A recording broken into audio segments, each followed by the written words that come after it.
Hello, Paul Risse, and I'm here with... Hi, I'm Dr. Linda Heflin. And today we're going to talk about stress. So let's say you're at your house and you're just pulling out your hair and your kids are running around and you're trying to do this cleanse and your work environment is stressful and your husband doesn't understand you and nobody likes raw foods except for you at work and you're just like, I can't do this anymore. So that's part of stress. My advice is to move to Colorado. They have beautiful mountains. It's a great state. They're offering a lot of things now. I'm just kidding. But Dr. Linda, what do you think about stress?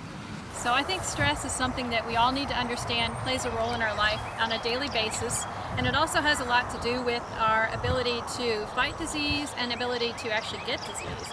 And when we have stress going on a daily basis, what that does is it increases hormones in our body. It kind of elicits the fight or flight response, and what that does is it puts us in a constant stress where cortisol is surging through our blood system. It's very high levels. Cortisol increases insulin secretion, which makes us more likely to get insulin resistance and diabetes down the road. It also increases our blood pressure because, it's putting us in a survival mode, and when we're in a survival mode, our blood pressure goes up, our pulse rate goes up, we are increasing oxygen use, and so if we're not using our lungs more and getting more air in, then we're getting more of an acidic environment in our body. It also, over time, it can lead to an increase in your cholesterol, your LDL cholesterol, which can then lead into heart disease. Over time, then it can also lead into emotional eating, which happens a lot of times when we're stressed. If your husband doesn't like what you're doing with the raw food, or your family doesn't understand, I think that's where it's really hard, and sometimes we then go for, I'm going to have the ice cream at 10 o'clock at night because that's just what I want because I'm needing it.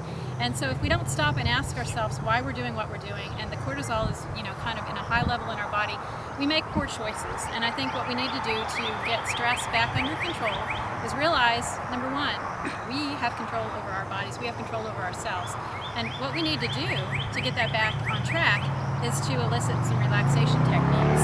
And I think, Paul, we were going to talk about a little bit of All right, enough about stress. What can we do to eliminate stress? What are some practices we can do every day, Dr. I think Linda? the number one thing I'm going to talk about is everybody needs to get 8 hours of sleep a day. Okay. If we don't get enough sleep a day, then we can't get things back on track. Our growth hormone secretion is off, which affects our insulin secretion, which makes us bigger in the belly, increases cortisol. So sleep is really important.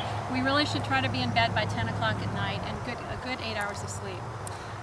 Grounding. Grounding is taking the old shoes off. Yes. Touching the ground. I've talked about that. Very, very helpful for stress levels. What's another one?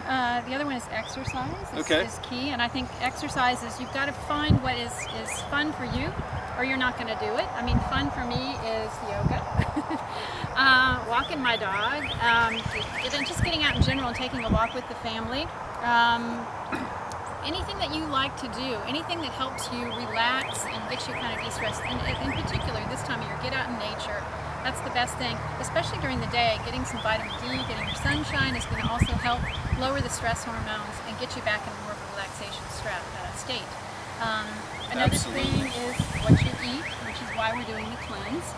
We need to pick things that are more alkaline. We need to stay hydrated. We need to drink at least half of our body weight in ounces of water a day. We need to, pick more fruits and vegetables, eliminate the highly processed foods, the sugary foods, all the stuff that's out there that's the standard American diet. If we leave all that stuff out, we're going to be getting healthier in our body.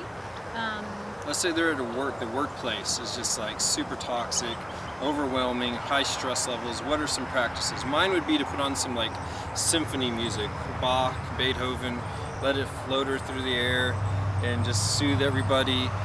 You suggested doing a plant? I suggested a plant. I mean, if you're allowed to bring a plant into your workspace, bring a plant in. And also, I think color is helpful to help us relax. And I think color, whatever color is, blues and greens are kind of more of a calming type color.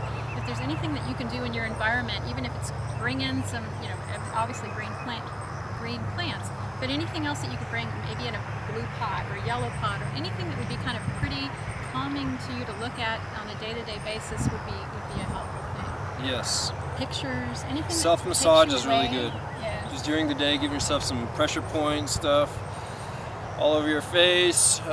Get a massage therapist to work on you a couple of times per month. That's really, really nice. Get that lymphatic system moving. Yeah, get the lymph system moving. Yes, and if I can say one thing, and this is just my personal opinion, but I think that stress is a choice. We can choose whether or not to be stressed about something. Let's say that you're doing a video in Stephenville, Texas, and then all of a sudden, like out of the blue, for no reason, like these horses appear, and it's like a noise happens. Like I can choose to be like, oh no, this video's over, this video's done. Or I can just be like, sweet, this is gonna be like the sweetest thing that has ever happened, you know? So it's our reaction to a situation that makes it stressful or not. And so that's what I'd encourage you to do, is look at the stresses in your life and say, how am I reacting to these things that are coming into my life? Because you are in control of how you react. You're in control of that stress. So it's up to you right there. And you really touched on something. It's not only you are in control, but what you think is then what happens. And so if you start thinking negative thoughts, and if you start thinking in a lot of negative emotions, that's what's going to come out in you. So you want to think good things and healthy things, and that's going to portray that out in you. Just a really quick thing that I don't want to dwell too much on, but I was just at a conference and just heard a new author, Dr. Risse and she has a new book, Mind Over Medicine. And I think that the thing that's important in that book that I think is a great take-home message is she shows that in order to heal the body, we have to get in a relaxation state. So again, what she's found from her medical literature and what she's done searching the journals is that if we can get in a relaxation state in our mind, we're able to heal our body.